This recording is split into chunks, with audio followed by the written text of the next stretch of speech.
Muy buenos días para todos. La capacitación la vamos a dividir como en dos partes relacionadas con el catálogo de clasificación presupuestal, por supuesto ambas. En la primera de ellos vamos a tratar sobre los lineamientos generales para la programación presupuestal. Esta parte la vamos a desarrollar el doctor Hernán Rico y yo, mi persona. Yo soy Nidia Fernández y trabajo también con la Dirección General de Apoyo Fiscal. Enseguida vamos a abordar ya directamente temas relacionados con la clasificación del catálogo, pues ya obviamente conectada con esta primera parte que vamos a ver a continuación. Entonces, para el proceso de programación presupuestal, debemos tener en cuenta primero que el proceso de programación es una parte del ciclo presupuestal, es una de las etapas más del ciclo presupuestal. El ciclo presupuestal, pues, es el recorrido que hace el presupuesto desde su inicio hasta su fin, hasta su cierre. Inicia con la programación y elaboración del proyecto de presupuesto, continúa la presentación del proyecto, luego viene el estudio y aprobación, la liquidación del presupuesto después del estudio y aprobación, luego tenemos la ejecución del presupuesto, el seguimiento de la evaluación y el cierre presupuestal, y volvemos a iniciar con la etapa de programación presupuestal, porque pues el presupuesto no es un hecho único, es una sucesión de varios procesos que se repiten en el tiempo y que algunos pues se desarrollan de manera simultánea. Por ejemplo, en este momento ustedes deben estar en el proceso o de presentación o de estudio y aprobación del presupuesto. Las entidades de categorías cuartas a sexta generalmente hoy o en esta semana deben presentar el proyecto de presupuesto a la corporación administrativa para su estudio y aprobación. Este ciclo presupuestal pues se ejecuta o se desarrolla, cada etapa corresponde a uno de los poderes, digamos, de la administración territorial. Así, por ejemplo, la programación y elaboración del proyecto de presupuesto corresponde al nivel ejecutivo, mientras que el Consejo se encarga del estudio y aprobación. La presentación también va a cargo del nivel ejecutivo, luego la liquidación se hace por decreto, nivel ejecutivo. En la ejecución participan tanto el ejecutivo como la corporación administrativa en lo que tiene que ver con algunas modificaciones al presupuesto. Luego viene el seguimiento y la evaluación, que va a cargo tanto de los órganos de control como del ejecutivo y la corporación administrativa, y el cierre presupuestal, que es un proceso que desarrolla el Ejecutivo al finalizar la vigencia. La Ley Orgánica de Presupuesto fija como este ciclo presupuestal, pero más que fijarlo, establece que el ciclo presupuestal, o más bien, que los procesos presupuestales de programación, elaboración, presentación, aprobación, modificación y ejecución del presupuesto se regirán por la Ley Orgánica de Presupuesto. Digamos que solo se limitó a mencionar algunas partes del ciclo, pero obviamente, por ejemplo, el cierre presupuestal hace parte de la ejecución. Las modificaciones hacen parte de la ejecución.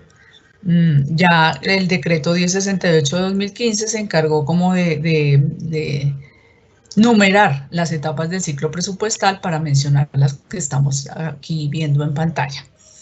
Entonces, nosotros vamos a hacer énfasis hoy un poco en lo que es el proceso de programación y elaboración del presupuesto, que es como la etapa que ustedes debieron surtir hace por lo menos un mes o pues tiempo atrás.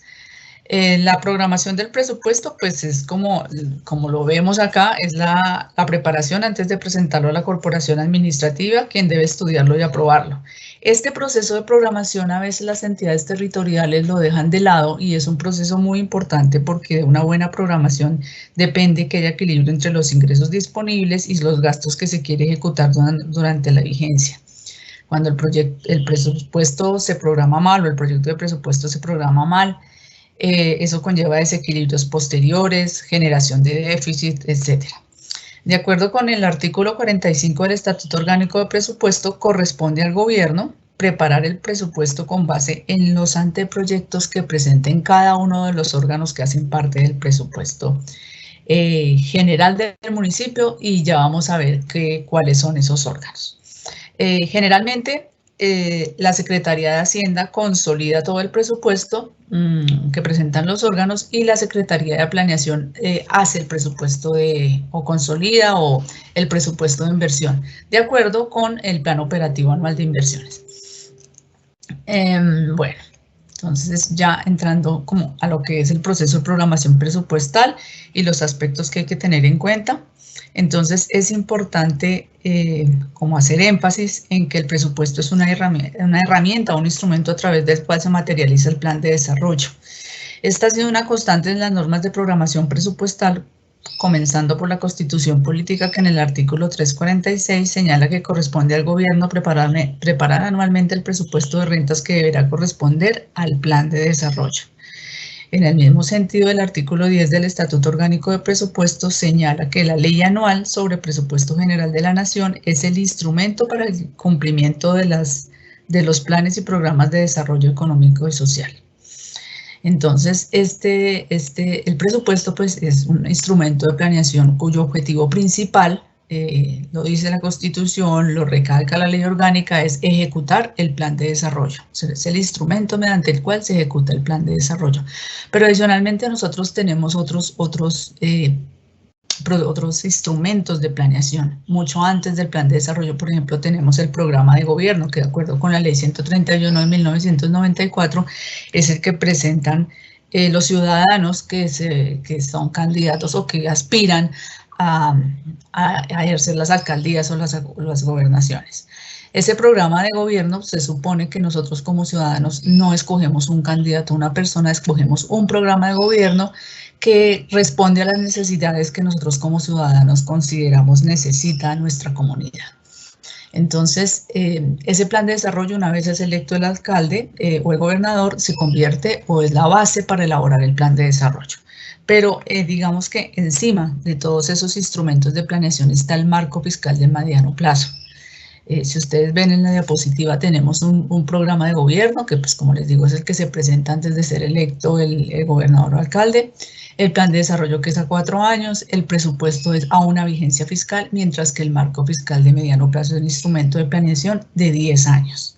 Entonces, este marco fiscal me sirve para la elaboración del plan de desarrollo, para la elaboración del presupuesto y debería servirme para la elaboración del programa de gobierno. Un aspirante responsable debería conocer, antes de hacer las propuestas a su comunidad, debería conocer cuál es la situación financiera de la entidad, cuáles son sus perspectivas fiscales, etcétera, y toda esa información la tenemos en el marco fiscal de mediano plazo. El marco fiscal de mediano plazo, entonces, es un instrumento de referencia con perspectiva a 10 años para la definición de las políticas fiscales y financieras orientada a garantizar la viabilidad y sostenibilidad de las finanzas públicas de las entidades territoriales y para soportar la toma de decisiones de los presupuestos anuales. El marco fiscal tiene gran importancia en todos los instrumentos de planeación, pero la ley lo define como un instrumento que apoya la elaboración del presupuesto anual. Este marco fiscal de mediano plazo se presenta anualmente a título informativo a la Asamblea o al Consejo Municipal en la misma fecha fijada para la presentación del estatuto, para la presentación del presupuesto. La fecha que se haya fijado en el estatuto territorial para fijación del presupuesto, en esa misma fecha se presenta el marco fiscal de mediano plazo. Es decir, las entidades que están presentando hoy su presupuesto a título informativo a la corporación deben estar presentando también ese marco fiscal de mediano plazo, porque es el instrumento sobre el cual o será la base para que la corporación haga el estudio del proyecto de presupuesto. El marco fiscal de mediano plazo es un instrumento dinámico que yo debo actualizar cada año. Por ejemplo, este año, hoy, o los que van a presentar hoy el presupuesto, lo presentan el marco fiscal que abarca las vigencias 2022 a 2031. Y así sucesivamente se va actualizando el marco fiscal de mediano plazo. Debe ser revisado constantemente, tanto en lo ejecutado para determinar los ajustes y medidas a corregir, como en lo futuro, tomando en cuenta cualquier circunstancia que impacte o que pueda impactar a las entidades territoriales, las finanzas de la entidad territorial, como puede ser una pandemia, una reforma tributaria. Todos esos aspectos sin duda generan contingencias o generan desequilibrios en la entidad territorial que deben ser tenidos en cuenta en el marco fiscal para posteriormente hacer los ajustes respectivos en el presupuesto, si hay lugar a ellos. De acuerdo con la Ley 819 del 2003, el marco fiscal de mediano plazo como mínimo debe contener los siguientes instrumentos. Un plan financiero, las metas de superávit primario, un análisis de la deuda pública y su sostenibilidad. Perdón. Las acciones y medidas específicas, el informe de resultados de la vigencia anterior, la estimación del costo fiscal de las exenciones tributarias, una relación de los pasivos exigibles y los pasivos contingentes y el costo fiscal de las ordenanzas o acuerdos sancionados en la vigencia anterior. Dentro de estos instrumentos, el marco fiscal de mediano plazo está regulado por el artículo 3º de la Ley 819 del 2003. Contiene todos estos instrumentos, pues los dicta en su orden, que esos son ese es el contenido del marco fiscal de mediano plazo, pero por ejemplo, uno de los más importantes es el plan financiero, y el plan financiero no es un instrumento nuevo, no es un instrumento que haya surgido con el marco fiscal de mediano plazo, es decir, con la Ley 819 del 2003, sino que es parte de lo que se conoce como el sistema presupuestal. Es un componente del sistema presupuestal junto con el plan operativo anual y con el presupuesto anual. El plan financiero orienta la elaboración del presupuesto, debe ser aprobado antes de la presentación del presupuesto y se revisa en forma definitiva antes del 10 de diciembre de cada año. Tiene como base las operaciones efectivas de caja, define metas máximas de pago para elaborar el programa anual mensualizado de caja y contiene información tanto del pasado de la entidad territorial, por lo menos de los últimos 5 años, cuál ha sido el comportamiento de sus ingresos y de sus gastos, el presente, cuáles son las expectativas para cerrar esta vigencia por parte de la entidad territorial. Ya debemos tener un plan financiero muy ajustado a lo que va a ser la ejecución del año, porque pues ya estamos en el mes de noviembre. Y el futuro, cuáles son las expectativas para el 2022 y en adelante. Entonces, esta información es la que debe tener el plan financiero junto con un diagnóstico y un capítulo de objetivos, estrategias y metas que se quieren plasmar para dar cumplimiento a los objetivos fiscales de la entidad territorial, pero también pues al objetivo principal que tienen estos instrumentos, que es llevar adelante una ejecución correcta, eficiente y eficaz del plan de desarrollo. Bueno, el plan operativo anual de inversiones es otro instrumento que, si bien no está contenido dentro del marco fiscal de mediano plazo, sí es parte del sistema presupuestal y está regulado por la Ley Orgánica de Presupuesto. El plan operativo anual de inversiones señala los proyectos de inversión clasificados por sectores, órganos y programas y debe guardar concordancia con el Plan Nacional de Inversiones o con el Plan de Inversiones Territorial. Este plan operativo anual de inversiones es como el instrumento base para elaborar el presupuesto anual de inversiones. Tanto el plan financiero como el plan operativo, la Ley Orgánica de Presupuesto establecen los procedimientos para su aprobación, qué proyectos se pueden incluir en el plan operativo, etcétera. Entonces, estos instrumentos, como parte del sistema presupuestal, tienen como su propio proceso. Bueno, y el presupuesto anual municipal, pues es uno de los principales componentes del sistema presupuestal. Ya lo que tiene que ver con la elaboración del presupuesto, pero además con todo el ciclo presupuestal, tenemos un fundamento legal. Les he venido hablando de las normas orgánicas de presupuesto porque en nuestra legislación las normas orgánicas son las que rigen todo el proceso presupuestal. Esto por disposición del artículo 151 de la Constitución Política, por ejemplo, que establece que habrá normas orgánicas de presupuesto a las cuales se rige todo el ejercicio presupuestal, tanto de la nación como de las entidades territoriales. Las normas orgánicas son normas especiales en su aprobación y en su modificación. Deben ser aprobadas por la mayoría de las cámaras y la Constitución Política se ocupó de establecer cuáles son las normas orgánicas. Entonces, una de ellas es presupuesto, la otra planeación y otra que tiene que ver con el reglamento del Congreso. Bueno, adicionalmente tenemos los artículos 345 a 353 de la Constitución Política. Estos artículos básicamente es el capítulo de presupuesto dentro de la Constitución y da como todas las bases y principios para el manejo presupuestal generales que después se desarrollan en las normas orgánicas de presupuesto. Entonces, por ejemplo, establece el principio de legalidad del gasto, que no pueden haber gastos públicos que no estén contenidos dentro del presupuesto. el principio de anualidad, que se formula anualmente el presupuesto de ingresos y gastos. La forma como se expide el presupuesto por decreto cuando no es aprobado por la corporación administrativa, las modificaciones que se le pueden hacer por parte de la corporación administrativa del Congreso de la República en el caso de la Nación al presupuesto, quién puede hacer las modificaciones y en qué términos se pueden hacer.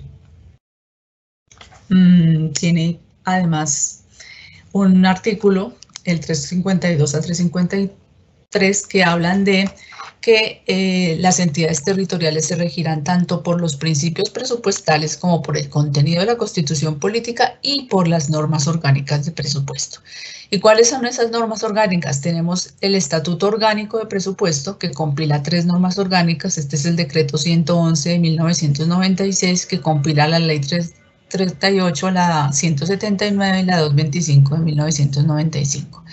Adicionalmente, como normas orgánicas, tenemos la Ley 617 de 2000, específica en algunos capítulos, es orgánico, tuvo aprobación de norma orgánica y desarrolla básicamente lo que tiene que ver con los límites de gasto de las entidades territoriales. La Ley 819 del 2003, que también tiene un capítulo presupuestal que tiene que ver con la disciplina presupuestal de las entidades territoriales y de la nación, desarrolla todo lo que es el régimen de vigencias futuras y establece un artículo muy importante en el que menciona que el presupuesto debe programarse con el marco, tomando como base el marco fiscal de mediano plazo, de manera que las apropiaciones que apruebo durante la vigencia fiscal las ejecute en su totalidad durante la vigencia fiscal. Adicionalmente, como norma orgánica, tenemos la Ley 1483 de 2011, que desarrolló las vigencias futuras excepcionales para entidades territoriales, y la Ley 2056 de 2020, que es la ley que regula el sistema general de regalías. Actualmente, digamos, en nuestro gobierno tenemos 2 tipos de normas orgánicas o 2 regímenes presupuestales de carácter orgánico. Uno para el manejo de las regalías y otro para el manejo de los demás recursos que hacen parte del presupuesto. Entonces, hay una norma orgánica contenida en esa ley 2056 que rige el presupuesto de ejecución de ingresos y gastos del Sistema General de Regalías y tiene sus propios principios presupuestales, sus propios sistemas de ejecución, por ejemplo, la anualidad no es anualidad, es bienalidad, etcétera. Tiene un manejo completamente distinto al que tienen los demás gastos. Adicionalmente, tenemos unas leyes ordinarias que se han ocupado de tratar temas presupuestales. Entre ellas tenemos la Ley 1551, de 2012, que aplica a las entidades territoriales y que básicamente establece en un artículo que las entidades territoriales del orden municipal pueden incorporar por decreto al presupuesto los recursos de cofinanciación y los de cooperación internacional. Y adicionalmente fija, por ejemplo, que las personerías, en aquellos municipios donde se fija el monto máximo de gastos de la personería en salarios mínimos legales mensuales, será un monto fijo. No hasta, sino un monto fijo en salarios mínimos. Esos aspectos los trata la ley 1551. Adicionalmente, la ley anual de presupuesto, la última que tenemos es la 2063 de 2020, que es la que está en ejercicio en este momento y está pues ya próxima a cerrarse, que contienen siempre algunos artículos relacionados con las entidades territoriales. Entonces, por ejemplo, este año incluyó un artículo relacionado con las transferencias al POMPED, a veces incluye artículos relacionados con el presupuesto de las empresas sociales del Estado, transferencias del Sistema General de Participaciones, etcétera, aspectos que son, pero que impactan en el presupuesto de la entidad territorial. La ley orgánica en el artículo 45, si no estoy mal, que les mencionaba, indica que el presupuesto se preparará de ingresos teniendo en cuenta las disponibilidades o los disponibles de ingresos. Es el artículo 47, el 45, y se corresponde al gobierno preparar anualmente el proyecto de presupuesto con base en los anteproyectos que presenten cada uno de los órganos. Y para elaborarlo, el gobierno tendrá en cuenta tanto la disponibilidad de los recursos como los principios presupuestales para la determinación de los gastos que se pretende incluir en el proyecto de presupuesto. Entonces, en los principios presupuestales, aquí los tenemos señalados. Están el de planificación,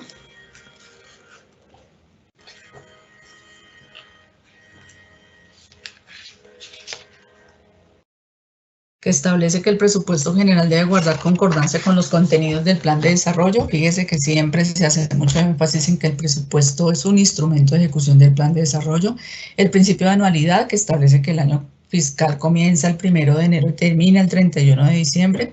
El de universalidad, que al igual que el principio de legalidad del gasto contenido en la Constitución Política, establece que el presupuesto contendrá la totalidad de los gastos públicos que se espere realizar durante la vigencia.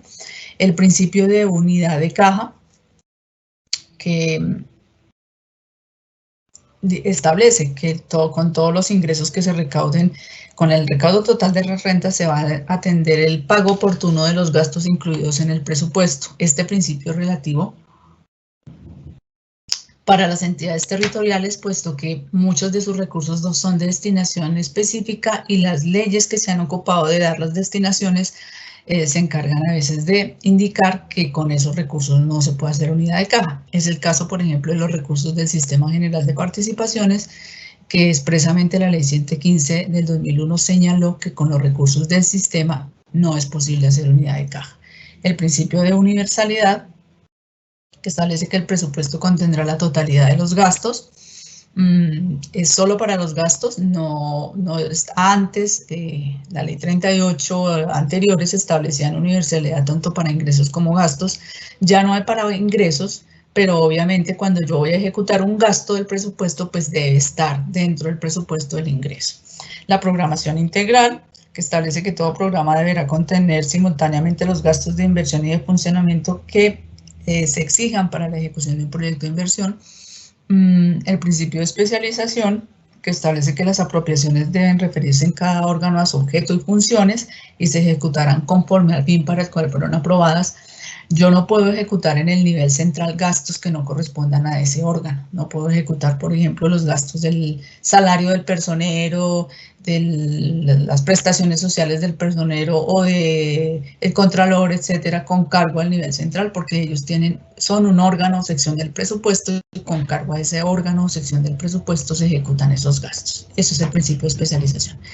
El principio de inembargabilidad, que también es relativo, ha tenido muchos desarrollos constitucionales, jurisprudenciales, más que todo doctrina, porque si bien la Constitución establece que las rentas contenidas en el presupuesto son inembargables, pues vía jurisprudencia de la Corte Constitucional, por ejemplo, se ha reconocido que los salarios y prestaciones sociales superan el principio de inembargabilidad y en esos casos la entidad puede ser sujeto de embargos.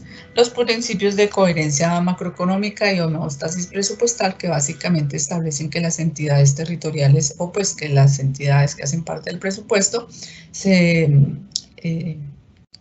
del presupuesto debe ser acorde con las metas fijadas por el gobierno nacional y que tendrá en cuenta el crecimiento del gasto que debe ser acorde con la evolución de los ingresos de largo plazo. En cuanto a las entidades territoriales, como les dije hace un momento, la Constitución Política establece que se rigen por las normas orgánicas del presupuesto, pero adicionalmente el decreto 111 de 1996 se encargó de incluir 2 artículos en los que básicamente expresa que las entidades territoriales deben expedir sus propias normas orgánicas de presupuesto que deben ser acordes con esta ley orgánica de presupuesto, no pueden ser distintas. Si bien la pueden adaptar a sus condiciones, organización y normas constitucionales particulares, deben respetar los principios y las disposiciones generales de la ley orgánica de presupuesto. No puede una entidad territorial cambiar, por ejemplo, los principios presupuestales o establecer que su régimen de reservas o de vigencias futuras será distinto, no. Con normas particulares o organización de la entidad se refiere, por ejemplo, a aspectos como la presentación del presupuesto, que es diferente para cada categoría de entidad territorial, porque los periodos de sesiones son distintos, etcétera, pero pues, es básicamente a eso que se refiere. Dentro de la organización territorial, nosotros tenemos lo que conocemos, esto nos da como entrada a lo que es la conformación del Estatuto Orgánico de Presupuesto. Entonces, nosotros tenemos en el nivel territorial, particularmente municipios y distritos, un sector central que está conformado por el alcalde con las dependencias de la administración central, más el consejo, la contraloría y la personería. Estos son los órganos que hacen parte del nivel central.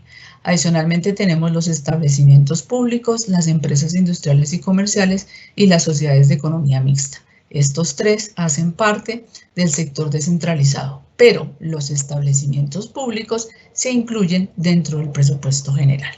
Esto nos da lo que es la cobertura del Estatuto Orgánico de Presupuesto contenida obviamente pues en la ley orgánica.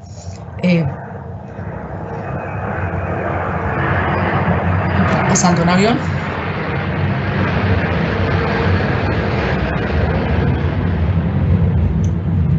El Estatuto Orgánico de Presupuesto establece que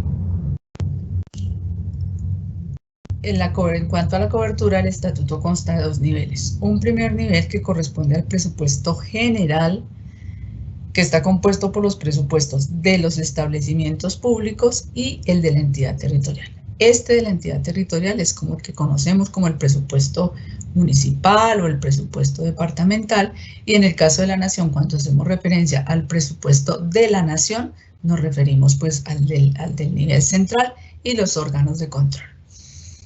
Cuando incluimos a los establecimientos públicos ya nos referimos no al presupuesto municipal o al presupuesto de la nación o al presupuesto departamental, sino al presupuesto general del municipio o de la nación o de los departamentos. Entonces, presupuesto general es el presupuesto del nivel central que acabamos de ver, de este nivel central, junto con el de los establecimientos públicos. Este es el presupuesto general.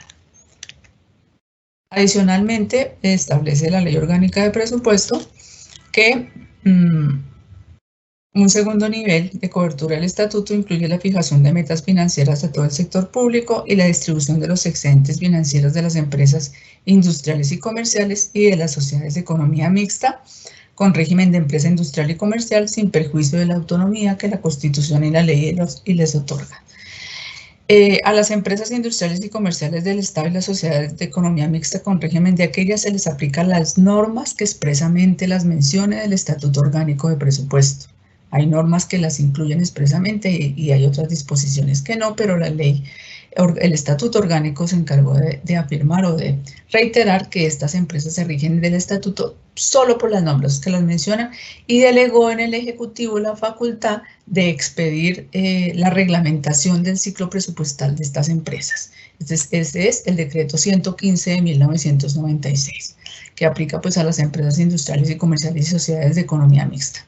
Adicionalmente, el estatuto establece un régimen presupuestal para aquellas entidades como que uno a veces no sabe en qué regímenes podrían estar. Entonces, lo aclaró para las empresas de servicios públicos domiciliarios con capital estatal superior al 90%, mayor o igual del 90%, que tendrán el régimen de empresas industriales y comerciales del Estado, así como las empresas sociales del Estado, perdón. Y en cuanto a las personas jurídicas públicas que administren fondos públicos y que no estén constituidas como establecimientos públicos o como tal, les aplica el régimen de establecimientos públicos. Bueno, y ahora ya sabemos que este presupuesto general, entidad territorial, nivel central y establecimientos públicos, vamos a ver cuál es su composición. Entonces, el presupuesto general, de acuerdo con la Ley Orgánica de Presupuesto, todo siempre es de acuerdo con la Ley Orgánica de Presupuesto, se compone el presupuesto de rentas y recursos de capital, el presupuesto de gastos o ley de apropiaciones y las disposiciones generales. Presupuesto de rentas, pues todos los ingresos, contiene la proyección de ingresos que se espera recibir durante la vigencia. El presupuesto de gastos contiene la autorización máxima de gastos que se espera realizar durante la vigencia y las disposiciones generales son medidas específicas para lograr una armoniosa ejecución del presupuesto de la vigencia fiscal y solo rigen para ese presupuesto y para ese año en que esté vigente el presupuesto. De acuerdo con el artículo 160 de la Ley 2056, y ya se los había mencionado, bueno, no se los había mencionado, pero el presupuesto general debe contener un artículo que es el capítulo presupuestal del Sistema General de Regalías. Les mencionaba yo que este es otro régimen presupuestal. Sin embargo, ese régimen presupuestal, que es la Ley 2056, estableció que dentro del presupuesto de la entidad territorial habría este capítulo. Este capítulo, tanto los ingresos como los gastos, se incluyen por decreto del Ejecutivo. En ese sentido, pues cuando yo presento mi presupuesto general a la Corporación Administrativa, no es necesario presentar este capítulo del Sistema General de Regalías. ¿Cómo se desagrega o cómo se compone, de acuerdo con la ley orgánica, ese presupuesto de rentas y recursos de capital? Fíjese que estoy diciendo cómo se compone, porque la ley orgánica se encarga de establecer cómo se compone el presupuesto y cómo se presenta a la corporación administrativa. Más adelante vemos cómo se presenta a la corporación, pero la ley orgánica dice, bueno, el presupuesto de rentas se compone de unos ingresos que están clasificados en corrientes. Los ingresos corrientes son los tributarios, directos e indirectos, y los ingresos no tributarios, que son las tasas y las multas.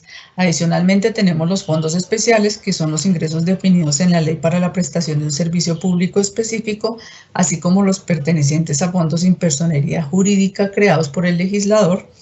Tenemos los recursos de capital, que están clasificados en ingresos, recursos de crédito, excedentes financieros, rendimientos financieros, recursos del balance, donaciones, etc. Básicamente, la Corte Constitucional ha establecido que como una diferenciación entre ingresos corrientes y de capital. Entonces, los corrientes son los que se reciben regularmente mientras que los de capital son un poco más esporádicos. No los recibo por el ejercicio ordinario de la administración, sino que provienen más de una acción de gestión de la entidad territorial. Adicionalmente, tenemos como un componente de los ingresos las contribuciones parafiscales. La ley orgánica de presupuesto dice que las contribuciones parafiscales son recursos o son gravámenes establecidos con carácter obligatorio por la ley que afectan a un específico grupo económico, y su recaudo se aplica a ese determinado grupo económico o social. Entonces, se registran en el presupuesto más a título informativo y se registran en el presupuesto general de la Nación. Y solo a título informativo porque pues no le pertenecen a la Nación. Se registran allí porque pues surgen de la facultad impositiva del Estado, pero pues no le pertenecen. La Corte Constitucional conceptuó, o pues en una sentencia estableció pues que estas contribuciones solo se colocan allí a título informativo. No hay contribuciones parafiscales en el nivel territorial, todas están en el nivel nacional, o todas las creó la Nación y hacen parte del presupuesto general de la Nación. En ese sentido, pues no, dentro de nuestra clasificación de presupuesto de rentas y recursos de capital de las entidades territoriales, no tenemos contribuciones parafiscales. Adicionalmente, el presupuesto de rentas y recursos de capital general contiene los ingresos de los establecimientos públicos, que se componen de ingresos corrientes y recursos de capital. Los ingresos corrientes o ingresos propios, pues del ejercicio de la actividad propia del establecimiento, y los recursos de capital, que pues son igual los del crédito, los del balance, etcétera, se asemejan más a los del nivel central. Adicionalmente, tenemos la composición del presupuesto de gastos. ¿Cómo se compone el presupuesto de gastos del presupuesto general de la entidad territorial? Entonces dice la ley orgánica de presupuesto que se clasifica en gastos de funcionamiento, servicio de la deuda, gastos de inversión y servicio de la deuda pública.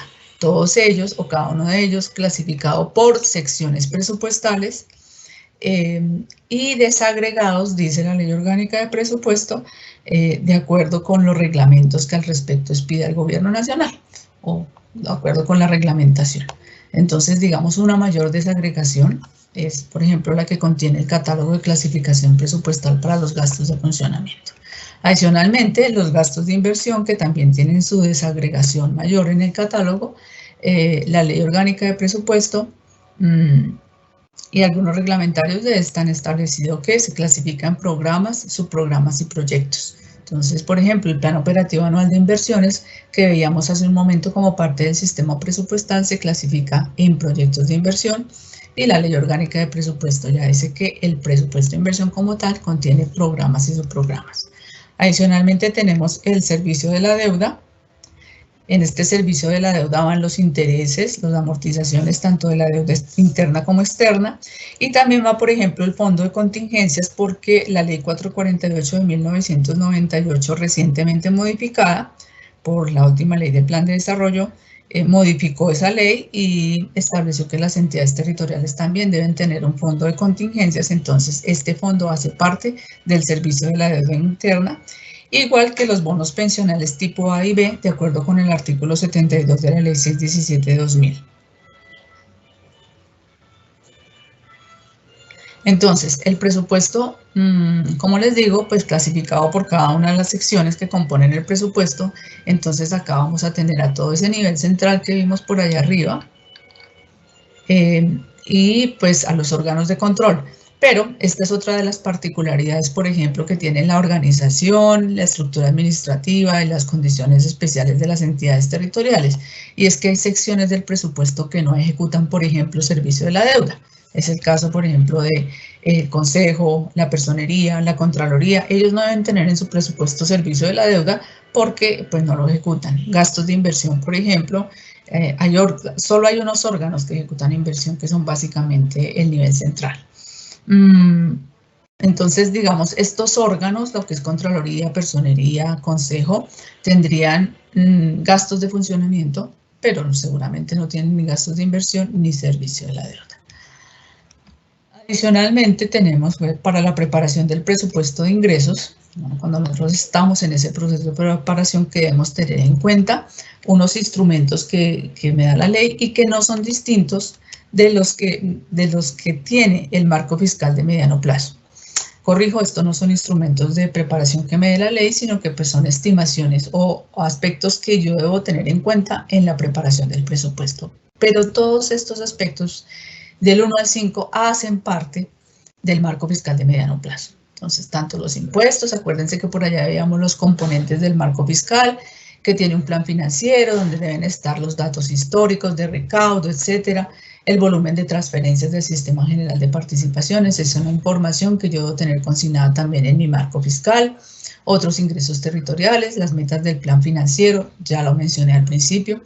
El plan financiero tiene unas metas de recaudo, de elaboración de gastos o de ejecución de gastos que deben ser consideradas cuando yo estoy preparando el presupuesto. Acuérdense que ese plan financiero casi que lo apruebo primero que aprobar el presupuesto. Y otro aspecto importante a tener en cuenta, también parte del marco fiscal, es la capacidad de endeudamiento. Acuérdense que por allá veamos como componente del marco fiscal las metas de superávit primario, el nivel de deuda pública y un análisis de su sostenibilidad. Me voy a detener un momento en lo que tiene que ver con la capacidad de endeudamiento para ver las modificaciones recientes que hizo la ley 2155 de 2021, la ley de inversión social. Esta ley, en el artículo 30, modificó el artículo 6 de la ley 358 de 1997.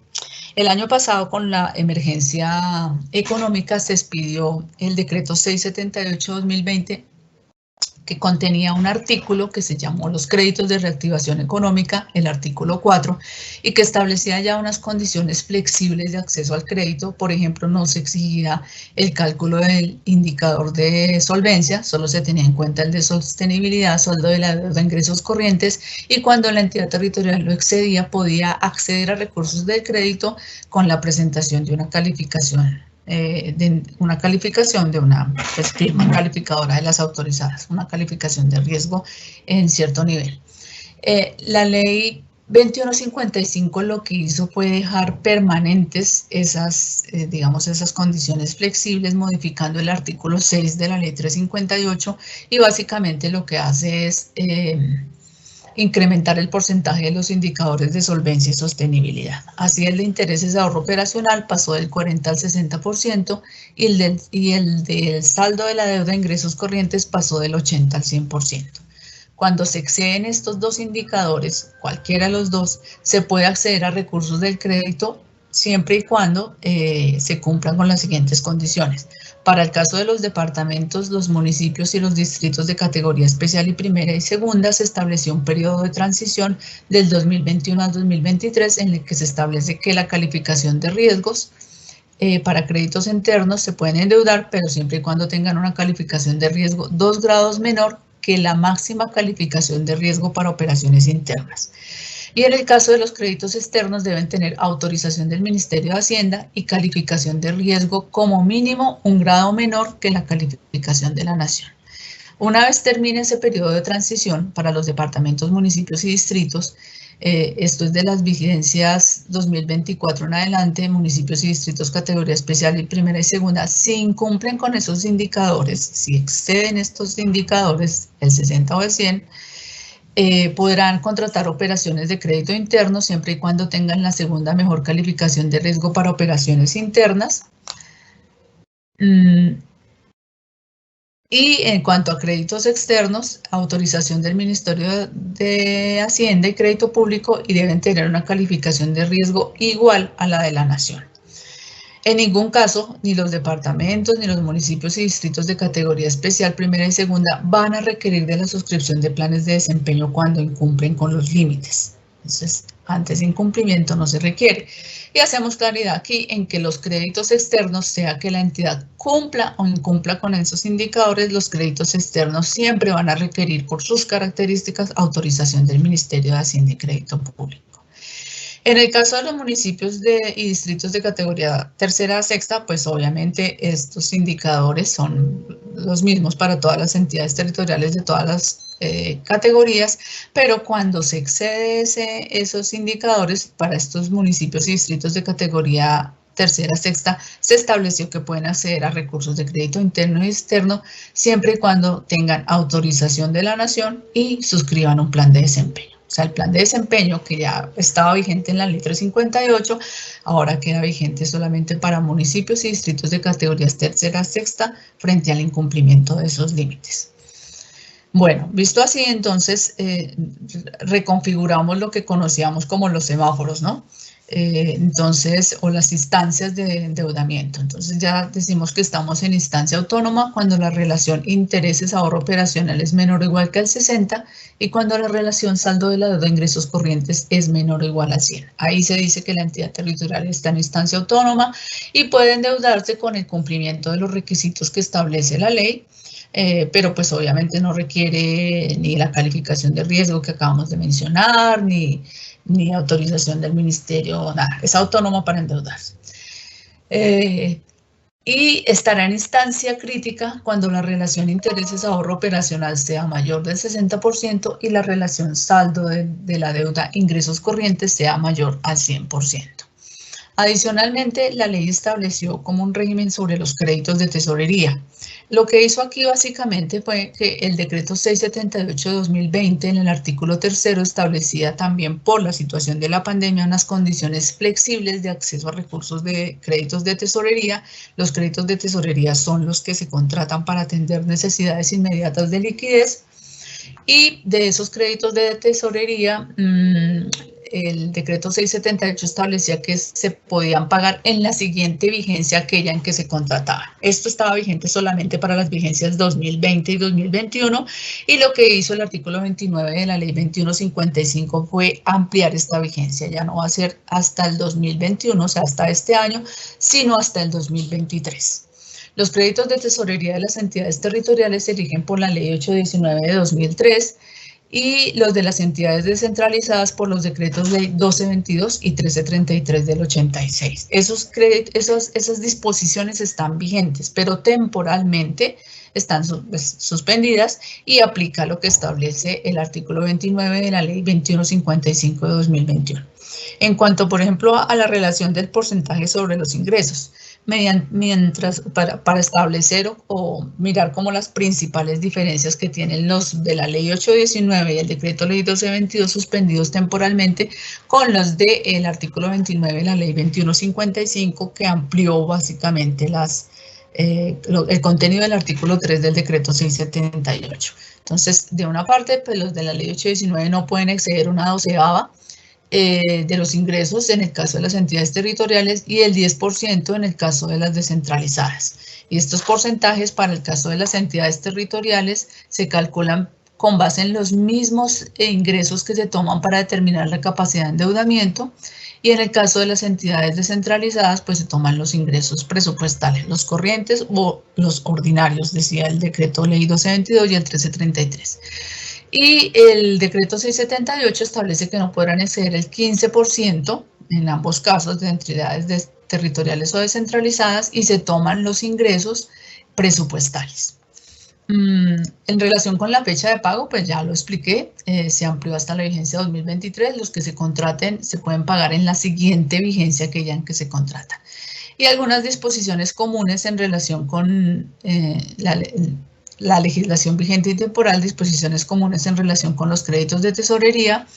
De una parte, pues ambas, tanto las disposiciones que están vigentes como las que están suspendidas temporalmente, digámoslo así, como las del 2155, establecen que estos créditos no se pueden contratar cuando existan créditos de tesorería en mora sobre giros, no requieren autorización de la Corporación Administrativa ni de la Junta Directiva, no se registran en la Dirección General de Crédito Público, no pueden convertirse en fuente para financiar adiciones en el presupuesto de gastos. Esto es muy importante porque las entidades territoriales a veces o han consultado si pueden contratar un crédito de tesorería para incrementar el salario este año. No, para eso no se puede. Para incrementar gastos, no.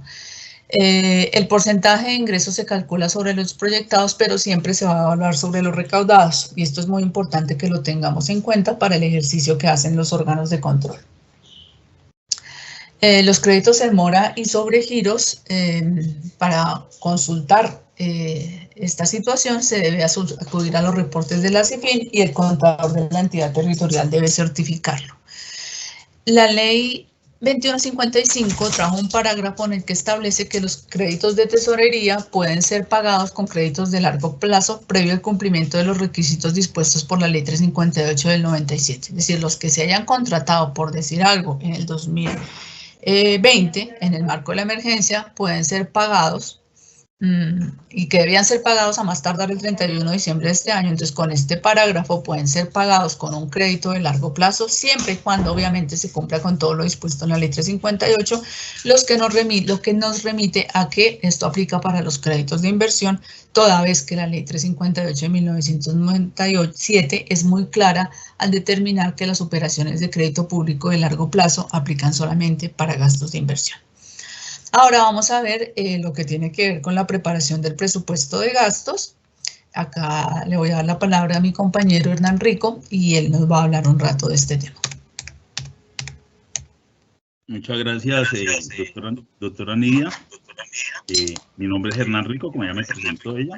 Voy a tratar el tema sobre la estimación de los gastos y la presentación del presupuesto. Para la estimación de los gastos por parte de las entidades territoriales, estas deben tener en cuenta el acuerdo de estructura, planta y escalas de remuneración para la parte de gastos personales, resultado del cierre de vigencia anterior.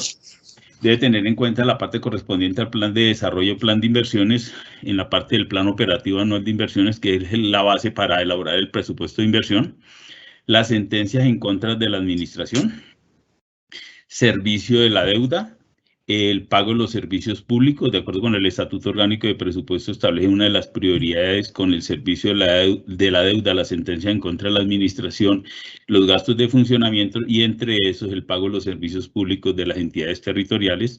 Dentro del servicio de la deuda es importante tener en cuenta la parte correspondiente a los créditos de tesorería regulados en el artículo 3º del 678, porque estos que acabo de explicar la doctora Nidia, estos se deben presupuestar por el servicio de la deuda en consideración que esos créditos que se contrataron en el año 2020 y en el año 2021 y que se van a pagar en el año 2022, tienen que presupuestarse por servicio a la deuda, diferente a los créditos de tesorería regulados en el artículo 15 de la ley 819 y para las entidades descentralizadas los normados en el decreto 1333 y 1222, que se pagan dentro de la misma vigencia, por lo cual estos créditos no se presupuestan por el servicio de la deuda, solamente se presupuesta en los intereses y amortizaciones. Estos del 678 sí tienen que presupuestar por servicio de la deuda los intereses y las amortizaciones a capital. Hay que tener en cuenta también la parte correspondiente a las vigencias futuras, o sea, una anticipación de gastos que la entidad asume y los cuales tiene que honrarlos para presupuestando dentro del presupuesto las apropiaciones correspondientes. Entonces, las vigencias futuras que han sido asumidas en vigencias anteriores y la parte que se va a ejecutar en el año 2022 tiene que presupuestarse en la parte correspondiente, ya sea de funcionamiento o de inversión. Hay que tener en cuenta la categoría del municipio para el efecto de límites de gastos, tanto para el municipio, como denominamos administración central, como para los organismos de control, y la parte correspondiente a límites de gastos de funcionamiento. Vigencias futuras. Las vigencias futuras, tanto ordinarias como excepcionales, están reguladas las ordinarias en el artículo 12 de la ley 819 del 2003 y las excepcionales en la ley 1483 del 2011. ¿La vigencia futura qué es? Es una autorización de gastos para vigencias fiscales posteriores a la presente, que tienen como objetivo asegurar la existencia de apropiación en presupuestos posteriores que amparen compromisos previamente adquiridos y permitan su ejecución. Es ordinaria cuando tiene apropiación en la vigencia en curso. Y es excepcional cuando no tiene apropiación en la vigencia en curso, o sea, en la vigencia en la cual se da la autorización por parte de la corporación administrativa. La vigencia futura ordinaria puede ser tanto para gastos de funcionamiento como para gastos de inversión. Cuando son de inversión, se entienden que esos gastos de inversión tienen que estar incluidos en el plan de desarrollo y por lo tanto en el plan operativo anual de inversiones para la vigencia 2022, mientras que la vigencia futura excepcional es solamente para gastos de inversión y para ciertos sectores específicos que ya los vamos a ver.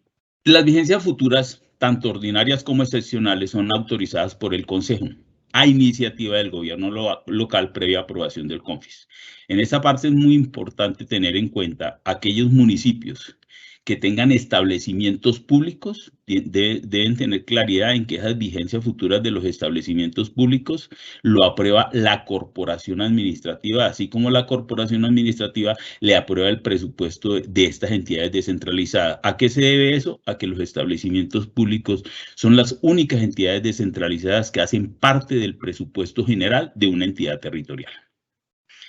Por lo tanto, el señor gerente, cuando va a presentar un proyecto de acuerdo para que le aprueben vigencia futura, se las tiene que presentar al señor alcalde para que él, por iniciativa, se la presente a la corporación administrativa. Las vigencias futuras ordinarias y excepcionales. Las ordinarias, su ejecución se inicia con presupuesto de la vigencia en curso, como ya he mencionado anteriormente, y las excepcionales no tienen apropiación en ese presupuesto, son para situaciones excepcionales. Las ordinarias deben contar con apropiación en la vigencia en curso del 15% de la vigencia futura. ¿Qué significa eso? En un ejemplo, que una entidad territorial va a asumir un compromiso cuyo costo es de 1.000 pesos, pero en esta vigencia 2021 va a ejecutar, entendiendo por ejecutar recibir el bien o el servicio, 400 pesos, y en la próxima vigencia va a ejecutar 600 pesos, que da la suma de los dos valores, da el valor de 1.000 pesos del costo del gasto de la vigencia futura que se va a asumir. El 15% se calcula sobre 600 pesos, que es la vigencia futura, y no sobre los 1.000 pesos y ni sobre los 400. 400 pesos es la vigencia presente, 600 pesos es la vigencia futura, sobre esos 600 pesos es que se calcula el 15%. En nuestro ejemplo nos da 90 pesos, por lo tanto se está cumpliendo con uno de los requisitos en consideración que se va a ejecutar en esa vigencia 2021 400 pesos. Tiene 310 de apropiación de más. En las vigencias futuras excepcionales, sin apropiación en el presupuesto del año en que se autorizan. O sea, una entidad desea asumir un compromiso con autorización de vigencias futuras año 2022, pero en este año no existe apropiación porque requiere comenzar ese proceso presupuestal en esta vigencia, pero su ejecución va a comenzar en la vigencia siguiente. Procedimiento que se puede hacer, pero con vigencias futuras excepcionales. Las vigencias futuras ordinarias se pueden autorizar tanto para gastos de funcionamiento como para inversión. Y en las vigencias futuras excepcionales para gastos de inversión en ciertos proyectos. ¿Cuáles son los proyectos? Infraestructura, energía, comunicación y en gasto público social en los sectores de educación, salud, agua potable y saneamiento básico. En ese sector de educación, muy importante para los municipios que tienen que empezar a ejecutar gastos de alimentación escolar y transporte escolar en los últimos días del mes de enero del año 2022. Hay muchos municipios que si empiezan ese proceso contractual en la vigencia 2022, no les da el periodo para comenzar a ejecutarlo finalizando enero, porque por el proceso de licitación se gastan 2, 3 meses y cuando ya adjudiquen el contrato, ya debieron haber comenzado a ejecutar esa obligación. Por lo tanto, la entidad puede comenzar ese proceso contractual en esta vigencia sin apropiación, pero con apropiación año 2022. Entonces deberían ir a la Corporación Administrativa para que la autorice vigencias futuras excepcionales año 2022 por el monto correspondiente. Y empieza el proceso contractual, se adjudica el contrato y se empieza a ejecutar el próximo año, previamente con todos los procedimientos que hay que hacer para expedir certificado de disponibilidad año 2022, registro presupuestal año 2022 y las pólizas correspondientes. En cuanto a las vigencias futuras ordinarias, este aspecto es común para ambos. La autorización de vigencia futura no puede superar el periodo de gobierno. Aplica para ambas. Se exceptúa aquellos proyectos que sean declarados de importancia estratégica por parte del Consejo de Gobierno.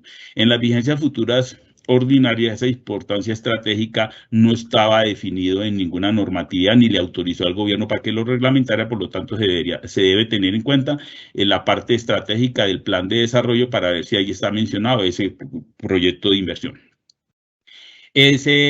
Esa parte de importancia estratégica no se podría establecer cuando son gastos de funcionamiento, o sea, los gastos de funcionamiento no pueden ir más al periodo de gobierno porque no son proyectos y no pueden ser declarados de importancia estratégica.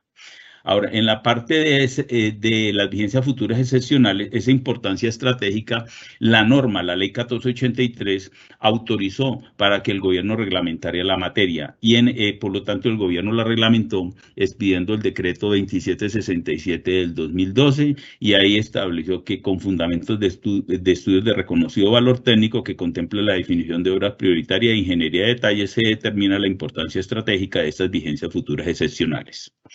Común para ambas, queda prohibida la aprobación de cualquier vigencia futura en el último año del periodo de gobierno. Por lo tanto, obligaciones que se quieran asumir con vigencia futuras ordinarias solamente se podrían autorizar en el año 1, en el año 2 y en el año 3. En el año 4 no se pueden autorizar vigencias futuras ordinarias ni declarando la importancia estratégica porque este inciso negó los otros el inciso anterior en el que se podía autorizar declarando la importancia estratégica, mientras que en las vigencias futuras excepcionales sí dio unas excepciones. Se exceptúan los proyectos de cofinanciación con participación total o mayoritaria de la nación y la última doceava del Sistema General de Participaciones. O sea, las excepcionales también estaba prohibida, pero se dio una excepcionalidad. Por lo tanto, esas sí se podrían, pero para esta situación en particular, que es cofinanciación con total o mayoritaria de la nación.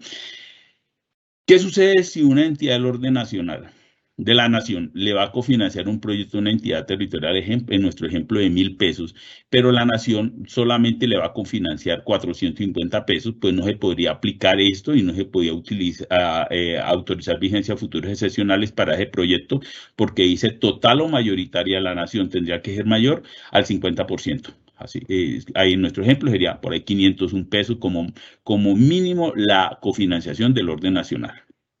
Y la última doceava del Sistema General de Participaciones, que como se entiende que es la del mes de diciembre que se recibe en los primeros días del mes de enero. Con eso se podría hacer. Común para ambas,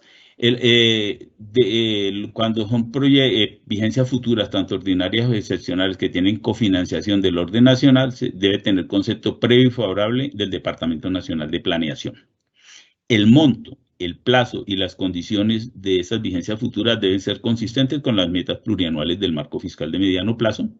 El plazo de ejecución de cualquier vigencia futura aprobada debe ser igual al plazo de ejecución del proyecto objeto de gasto de la misma. Importantísimo esto, porque esto lo incluyeron en el inciso final de la ley 1483. ¿Y por qué? Porque estaba sucediendo, el gobierno se dio y los organismos de control se dieron cuenta que en algunas entidades territoriales estaban haciendo unos procesos contractuales en los cuales se planteaba lo siguiente: recibir bienes o servicios, para que los ejecutaran en un año, 10 meses, 8 meses, pero el pago de ese gasto se iba a hacer a 5 a 8 años y lo estaban autorizando con vigencia futuras. Por lo tanto, ahí no se cuadraba con respecto a esta definición que está aquí, porque estaban ejecutando un gasto, pero la ejecución de la vigencia futura no cuadraba con la ejecución del gasto.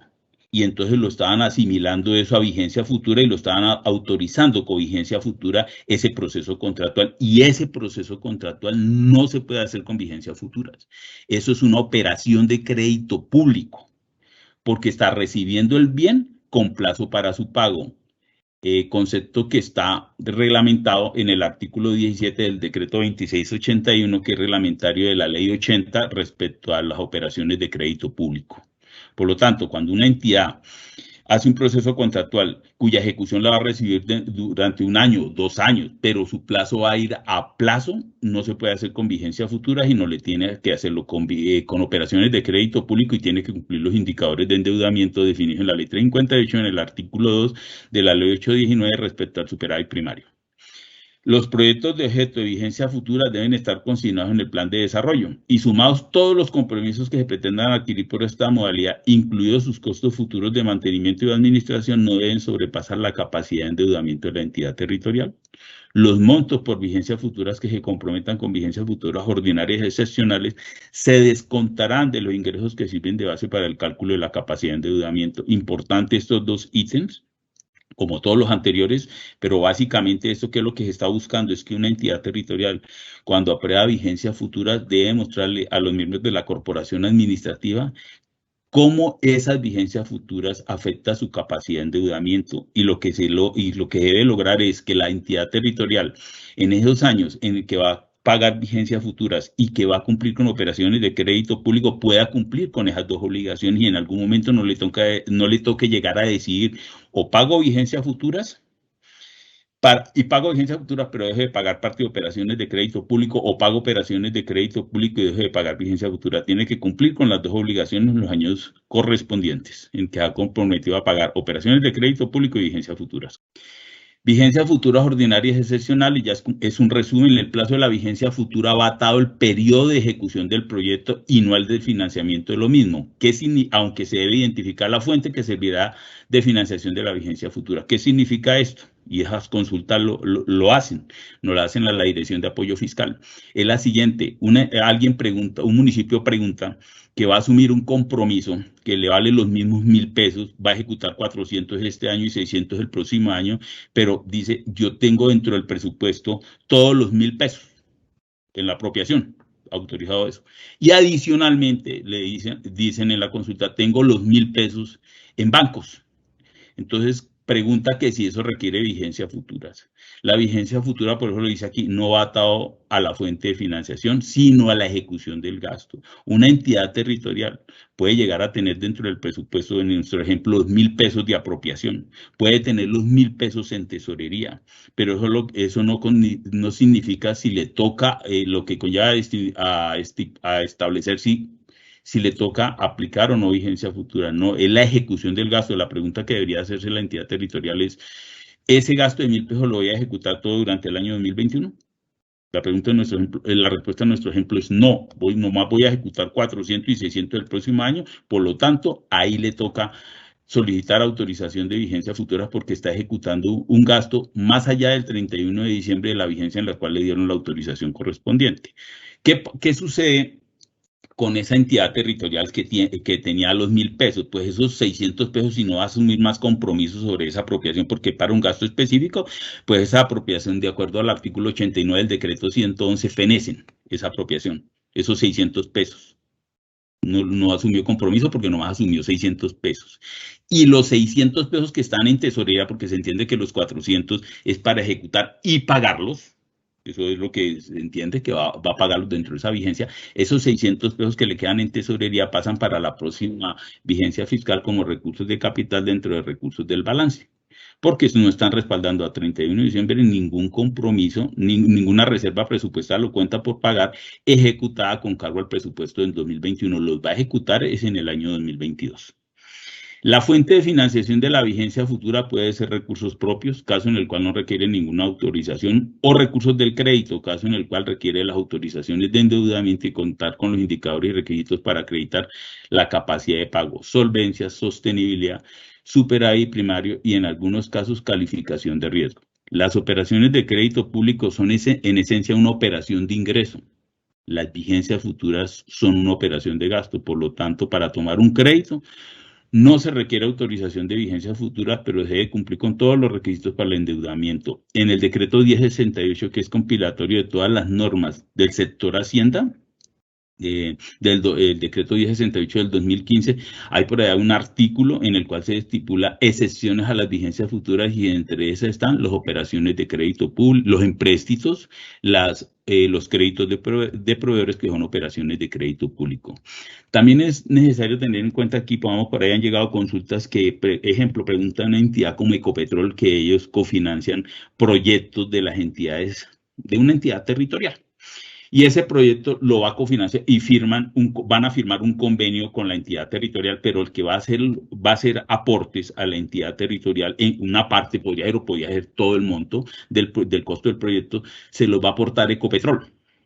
Pongamos, cuando le aporta una parte de los 1.000 pesos, le va a aportar 500 pesos. Y 500 pesos va a ponerle a la entidad territorial. Entonces pregunta Ecopetrol que si para firmar ese convenio la entidad territorial tiene que pedir alguna cosa de vigencia futura. Es no, porque quien debe, no sea ya de acuerdo con sus normas Ecopetrol, qué norma tenga, porque entiendo que es una empresa de economía mixta con menos del 90% del capital de la nación, no sé, no me acuerdo bien que el régimen, que creo que es el régimen, tiene el régimen particular para efectos presupuestales, entonces no sé qué norma tengan ellos allá. Si ellos tienen algunas normas y les decían, ellos se deberían mirar si van a girar todos los recursos en esta vigencia o los van a girar el próximo año. Ejemplo, que el proyecto vaya, así nuestro ejemplo, de 400 este año y 600 pesos, pero él va a poner 500. Él podría poner 250 pesos este año, 250 por el próximo año, 500 el próximo año, entonces los 400 le tocaría financiarlos a la entidad territorial, o en este año pone 300, en el otro año pone 200, este año de los 400 la entidad territorial pondría 100.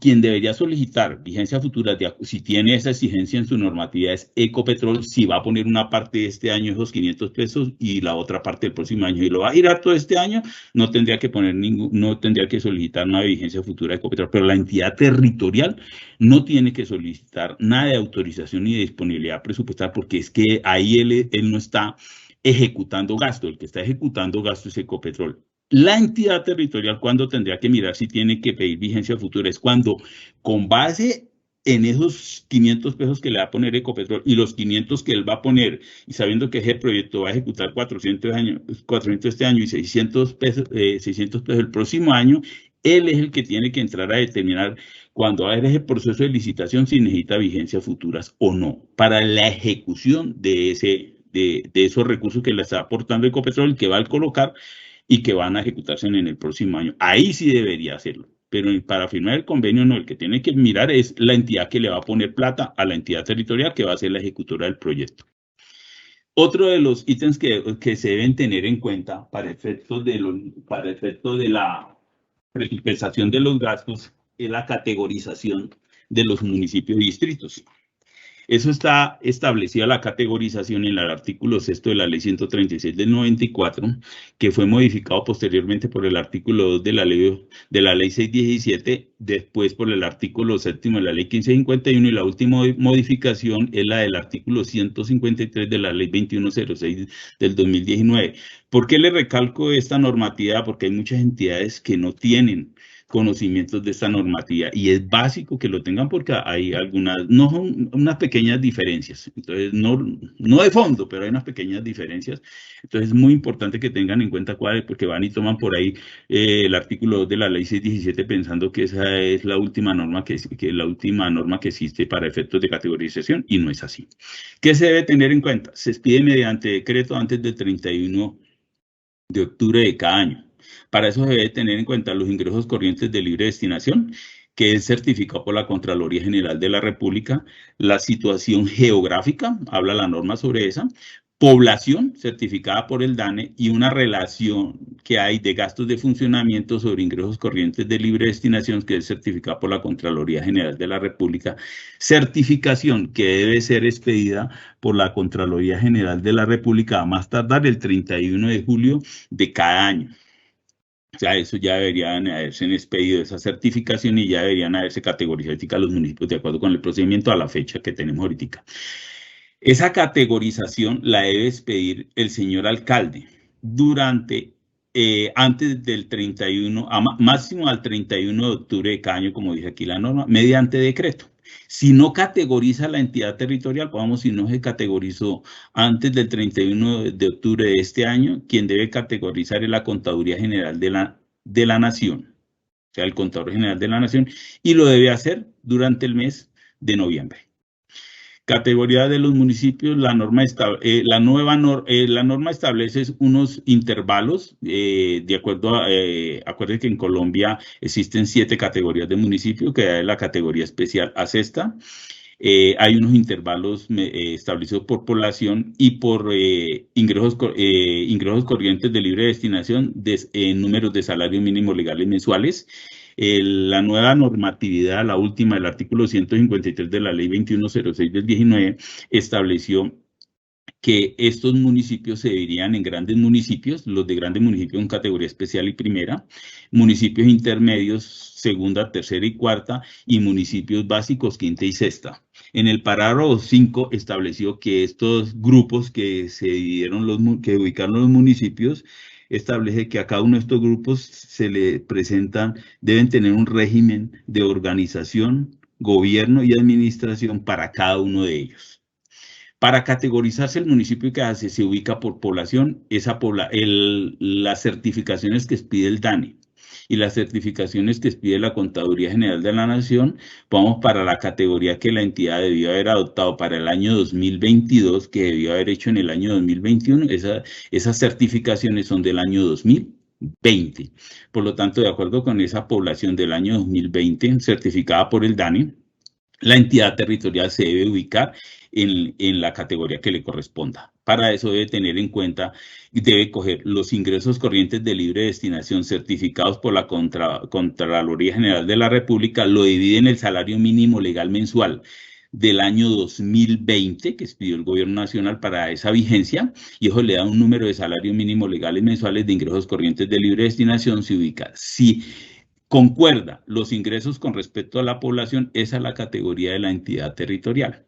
Ahora, hay que tener en cuenta que la Contraloría General de la República certifica una relación gastos de funcionamiento sobre ingresos corrientes de libre destinación. Si la entidad corresponde, antes de lo de la certificación, si la entidad por alguna circunstancia se ubica en una categoría, pero sus ingresos corrientes de libre destinación certificados por la Contraloría General de la República son superiores a ese intervalo, la entidad territorial se debe categorizar en la inmediatamente superior. Si los ingresos corrientes de libre destinación son inferiores a lo que le dio en el intervalo por población y por ingresos corrientes de libre destinación, se debe categorizar en la correspondiente a los ingresos corrientes de libre destinación. La norma también establece que esa categorización no puede subir más de 2 categorías ni bajar más de 2 categorías. Adicionalmente, cuando la entidad ya se ubica, por eso citen, si la relación gastos de funcionamiento sobre ingresos corrientes de libre destinación, la entidad incumplió esos límites durante la vigencia, pongamos en nuestro ejemplo 2020, la entidad territorial se debe bajar una categoría, pero como se dijo anteriormente, no, de acuerdo con lo que la categoría que hizo por población e ingresos, pero la entidad territorial no puede bajar más de 2 categorías. Efectos de la categorización. ¿Para qué sirven la categorización? Para el salario del alcalde, contralor o personero. Para el de honorarios de los concejales. Ley 2075 del 2002. Límite de gastos de funcionamiento, tanto de la administración central como de los organismos de control. Porcentaje de recursos de libre destinación del Sistema General de Participaciones, artículo 78 de la Ley 715.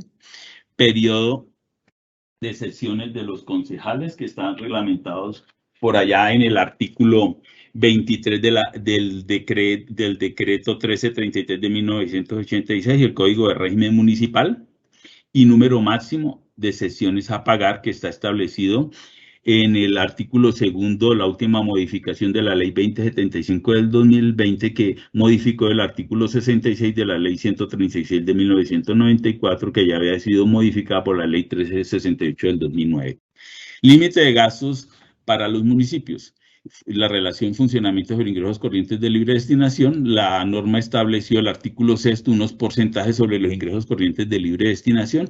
Esta proyección que se hace, cuando se está elaborando el presupuesto para el año 2022, es sobre la proyección de ingresos corrientes de libre destinación que la entidad considera que va a recaudar en la próxima vigencia 2022. Por eso es importante que las entidades territoriales sean muy juiciosas en esas proyecciones y que tomen bases estadísticas y matemáticas confiables para hacer esas proyecciones y miren las ejecuciones presupuestales de los presupuestos de vigencias anteriores. Puede tomar las ejecuciones de los 3 años anteriores, los 4 años, 5 años y deflatar esos valores para traerlos al año 2022, que es el presupuesto que se está proyectando, y aplicar esto sin perjuicio que durante la vigencia la entidad tiene que hacerle un seguimiento a esos ingresos corrientes de libre destinación con el fin de analizar el comportamiento de recaudo que está teniendo para que la entidad no vaya a cumplir tanto en los límites de gasto tanto de la administración central como de los organismos de control. ¿Por qué? Porque cuando vengan los organismos de control como la Contraloría a hacer la auditoría en el año 2023 al presupuesto del año 2022,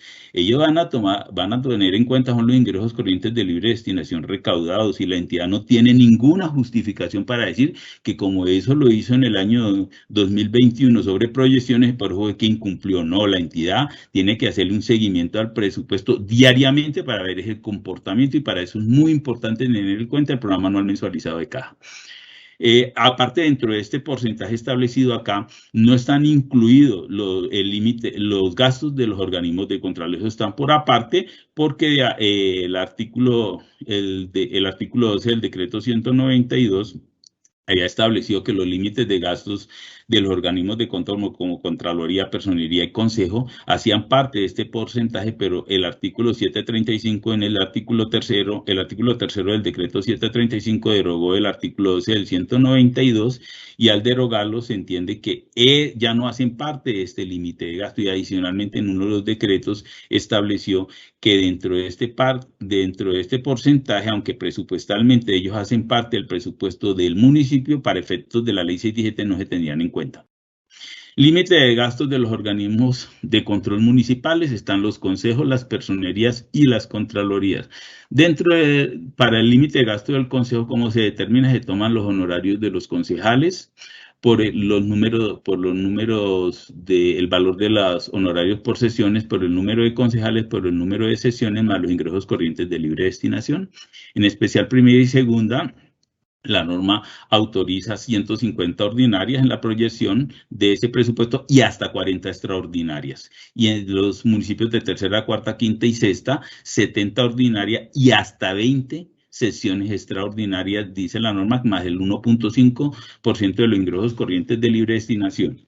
Ahora mismo, asimismo, el parágrafo del artículo 10 de la ley 617 estableció que los consejos municipales ubicados en cualquier categoría en cuyo municipio los ingresos corrientes de libre destinación no superen, lo dijo en un principio, los 1.000 millones de pesos anuales en la vigencia anterior, se entiende por vigencia anterior para efecto de los límites de gasto la vigencia anterior en la cual se ejecuta el presupuesto. Por lo tanto, para efecto de los límites, la vigencia anterior para el año 2022, la vigencia anterior es el año 2021, es lo que debe tener en cuenta.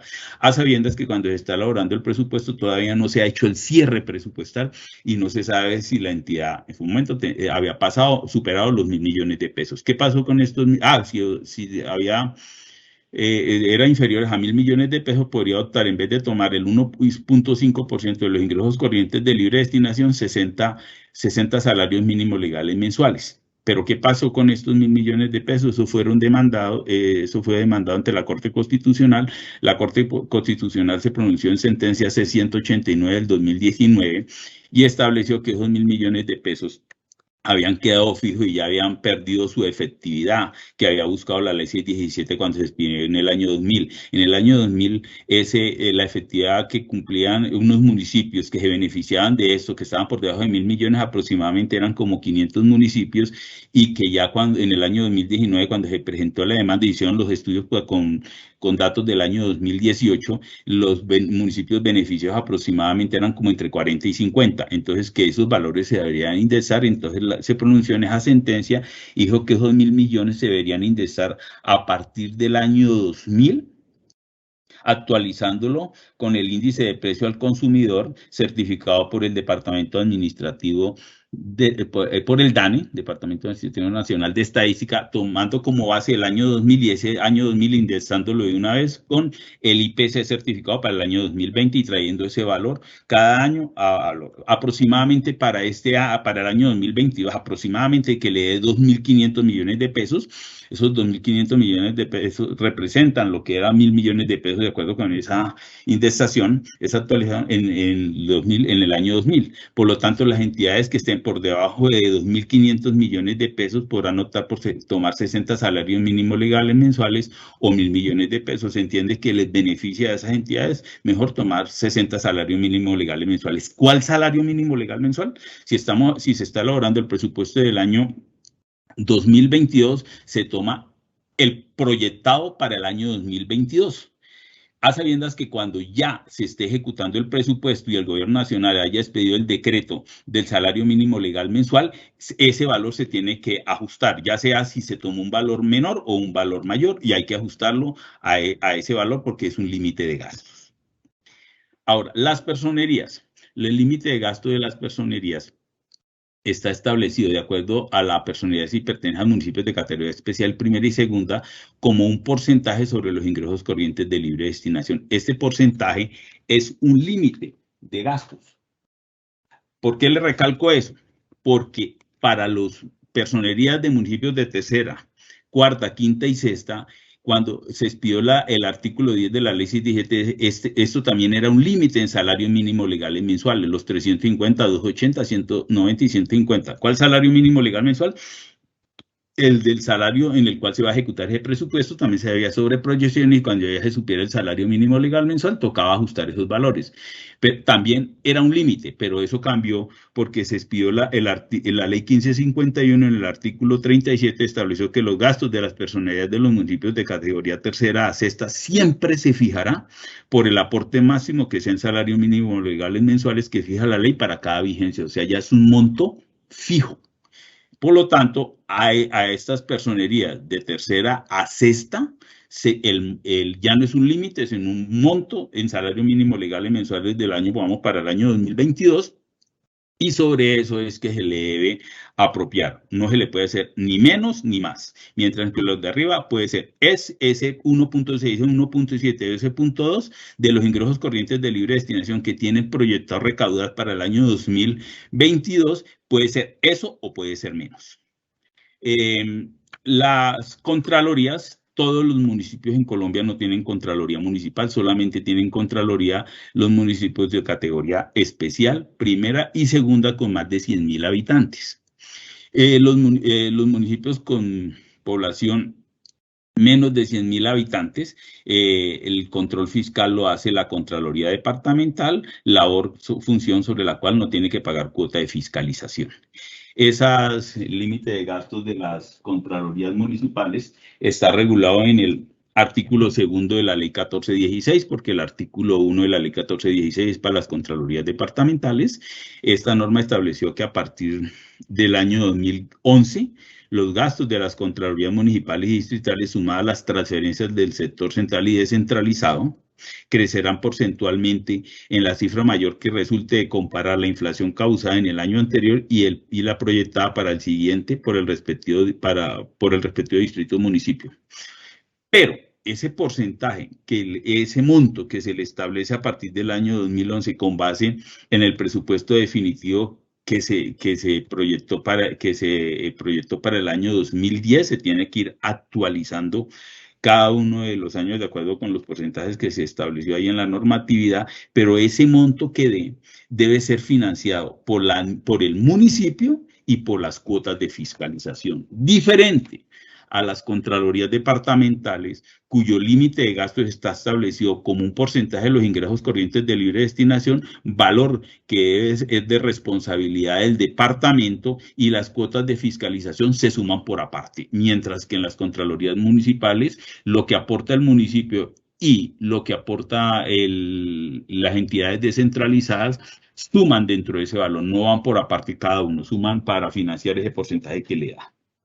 Ahora, la cuota de fiscalización está establecida, es hasta el 0.4 de las entidades descentralizadas, y esto está definido en el parágrafo del artículo 11 de la ley 617, y se calcula sobre el monto de los ingresos ejecutados por la respectiva entidad descentralizada en la vigencia anterior, excluidos los recursos del crédito, los ingresos por la venta de activos y los activos y ventas y rentas titularizadas, así como el producto de los procesos de titularización. Ejemplo, si los municipios que están aquí presentes en la capacitación tienen establecimientos públicos, tienen empresas industriales y comerciales del Estado, tienen hospitales, tienen empresas de servicios públicos, en cualquier entidad descentralizada, esas entidades tienen que pagar cuota de fiscalización, porque esa Contraloría Municipal le tiene que hacerle la auditoría correspondiente también al municipio como a las entidades centralizadas.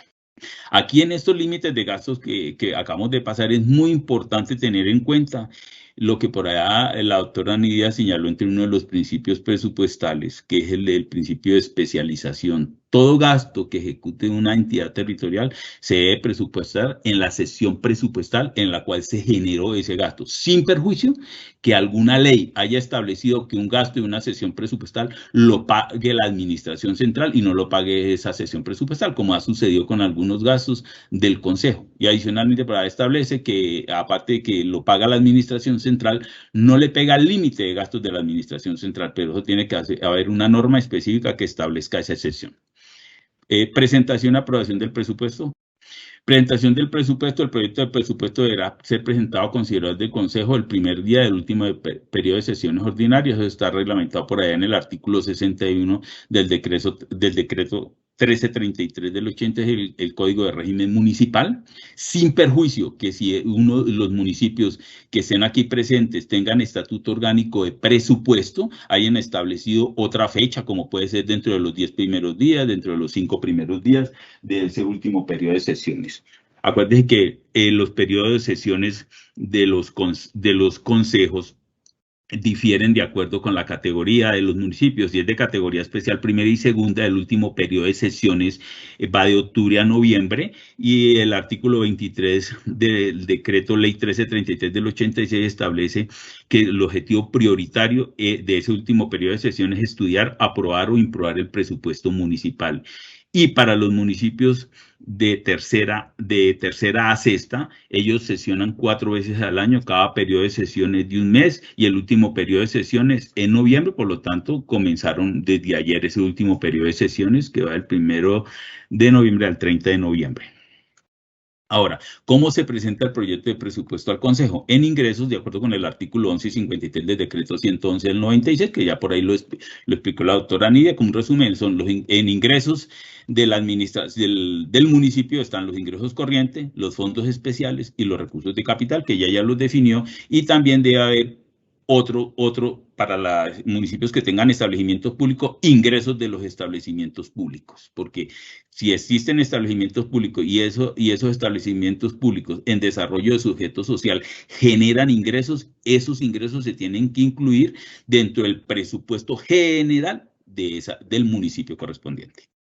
Y en la parte de gastos, de acuerdo con el artículo 11 y 36 del decreto 111 del 96 y artículo 2.8.1.4.2 del decreto único 1068 del 2015, dice que el presupuesto así como es de la nación y lo tomamos para las entidades territoriales, se debe presentar a la corporación administrativa por sesiones presupuestales, a sabiendas que de acuerdo con el artículo 110 del decreto 111, deben ser sesiones presupuestales obligatorias los organismos de control, las personerías, los consejos y aquellos municipios donde existen contralorías deben ser sesiones presupuestales. O ya no es si la corporación lo quiere, si el ejecutivo quiere que ellos sean sesiones presupuestales, no, es obligación por norma orgánica de presupuesto de que ellos deben ser sesiones dentro del presupuesto con el fin de respetarle su autonomía presupuestal, que es la capacidad para contratar o comprometer el gasto de acuerdo con las apropiaciones que fueron autorizadas por la corporación administrativa respectiva.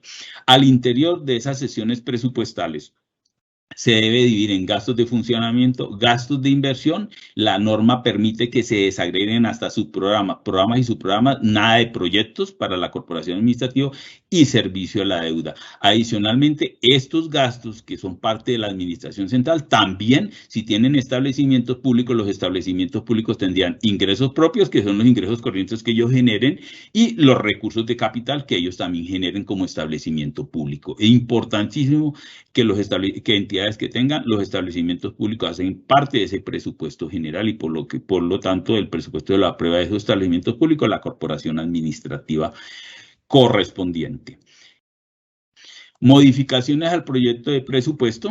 El proyecto de presupuesto en la parte de rentas y recursos de capital solamente puede ser modificado por los miembros de la corporación administrativa siempre que lo hagan por solicitud escrita al señor alcalde y pida concepto previo y favorable del señor alcalde y le van a aumentar esos rubros o le van a disminuir esos rubros de renta y recursos de capital que él le presentó. Los miembros de la corporación administrativa podrán eliminar o reducir gastos, pero la norma establece que diferentes a servicio de la deuda, obligaciones contractuales de la entidad, atención de servicios ordinarios de la administración y necesarios para el plan de desarrollo. Si por alguna cosa ellos consideran que deberían reducirse o eliminarse en algunos gastos de estos, deberían solicitarlos por escrito al señor alcalde para que él le responda, pero directamente ellos le pueden disminuir, pero dice que todos estos ítems no se pueden tocar, por lo tanto casi todos los gastos que ejecuta la administración municipal. Entonces, lo otro, si quiere hacerlo alguno de estos rubros, tendría que solicitarlo por escrito al señor alcalde para que él le responda. Trámite del proyecto de presupuesto cuando se presenta. El proyecto de presupuesto por el señor alcalde se presenta a la Secretaría del Consejo. La Secretaría del Consejo lo reparte a la comisión correspondiente de presupuesto para que le dé primer debate. Después de su aprobación, 3 días después, siguientes, se envía a segundo debate en plenaria del Consejo y después de que se apruebe dentro de los 5 días hábiles después, se pasa a sanción para el señor alcalde.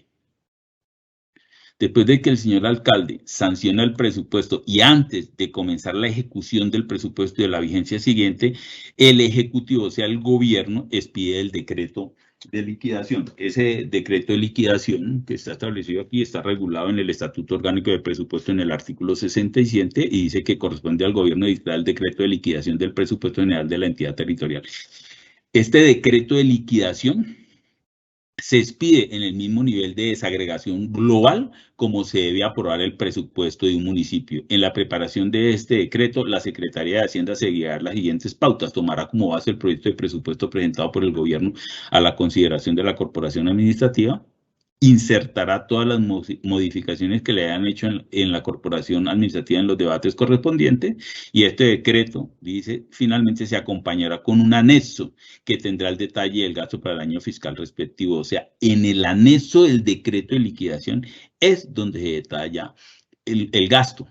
Adicionalmente, es necesario tener en cuenta que el presupuesto que le apruebe la corporación administrativa, tengan mucho cuidado, las entidades territoriales debe aprobarse en forma global, porque entre más se detalle el gasto, más se amarra el Ejecutivo ante la corporación administrativa. Cualquier modificación en un presupuesto aprobado desagregadamente, en forma desagregada, toca ir a los miembros de la corporación para que aprueben esas modificaciones presupuestales y se entendería que el Ejecutivo debe tener manejo presupuestal sobre ciertos límites que le establece la corporación, pero no llegar al nivel de desagregación. Y le recomiendo como parte final que tengan mucho cuidado, que muchas veces en las disposiciones generales les meten, como vulgarmente se denomina, un mico, y para las disposiciones generales dije que el detalle del gasto y de los ingresos que le presentó el Ejecutivo a la corporación hace parte de ese presupuesto. Si llega a decir así, aunque el presupuesto visualmente se aprobó en forma global, pero al incluir esa parte es como si el presupuesto hubiera quedado desagregado y cualquier modificación tienen que recurrir a los miembros de la corporación administrativa. Muchas gracias. Hasta aquí es la parte correspondiente a la programación y presentación del presupuesto